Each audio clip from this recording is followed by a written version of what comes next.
Good morning. It's about 9:35 and I just started a time lapse at the Bloomington Supercharger, this new 16 stall supercharger, and wanted to see on a Monday morning how much use does this actually get. Now, as I pulled up, one car was just leaving, an older brown Model S, and we've still got a white Model 3 over there hanging out. So a couple of years ago, I met a truck driver who was at this truck stop all the time, and he said, I'm here all the time and I never see anyone driving or anyone, parked here to charge. So I have a feeling that it's more the case of this is like a flower where bees are coming in and out, and you don't always see a bee at every flower, but they are there and they do make their stops. So hopefully that's a sign of quick charging times, so people are in and out, and if you don't get there at the same time as they do, you're not going to see anyone.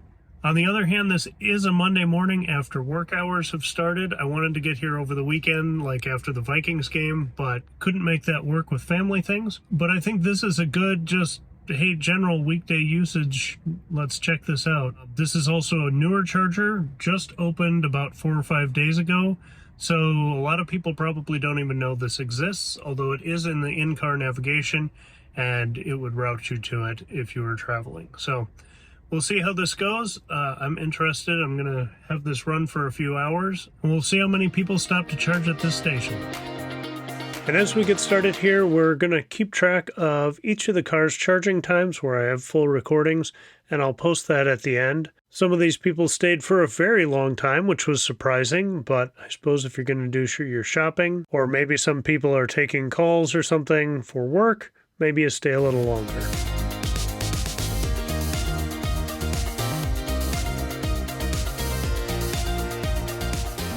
And of course, anytime you set up a time lapse or a camera anywhere, people are going to park in front of you or walk behind you or do something. So here this Metro Mobility van parks in front of us and hangs out for a bit before his next call, but he'll be gone in a second.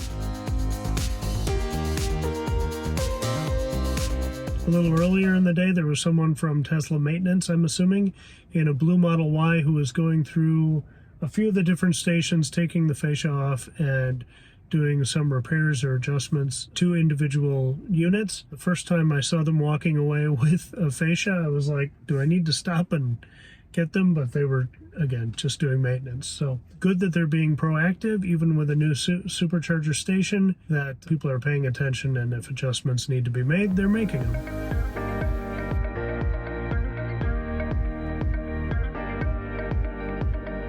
Another thing I find really interesting is how many people in ICE vehicles just stop and park in parking lots, either idling or with the cars turned off. Some of that, I imagine, is lunch times. Some of that is delivery drivers, it seems like, finding out their next route. Other people were doing handoffs of maybe Craigslist items or something like that. But just a lot of people in ICE vehicles taking, 15 to 20 minutes to sometimes upwards of about an hour just sitting in a parking lot in their vehicle. There's always the perception of charging takes so long. As these people were doing that, a lot of the people in the Teslas were coming and going. While they were doing that, they were doing their shopping. So I've also been surprised at how long some of the Tesla people have been staying. But again, they're going in and doing their shopping, coming out with a few bags and loading up their cars before they leave. So a lot of different use cases, a lot of people who probably could be charging that aren't. Like me, I've just been sitting here and don't need to charge, but doing it for science.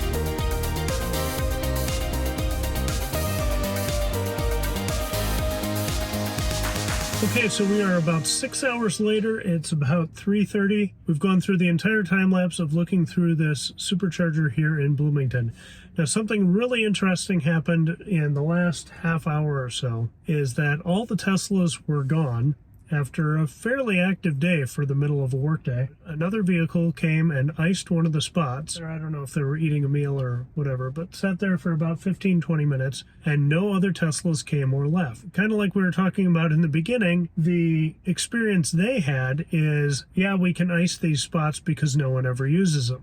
And of course, they just happened to hit a window when no one was there. And currently, as we're wrapping up here, 2 vehicles are charging. So not something I'd want to do every day, but I found this pretty interesting, and it would definitely be interesting to come back during rush hour or before or after a Vikings game and see how that traffic pattern is. Luckily, these chargers are in really close proximity to my home. So if you have any other things you'd like to see or test with superchargers, let me know. Leave that in the comments below. If there's any other takeaways that I noticed while looking back at these time lapses, I will either add those in voiceover or cover it in the studio at home.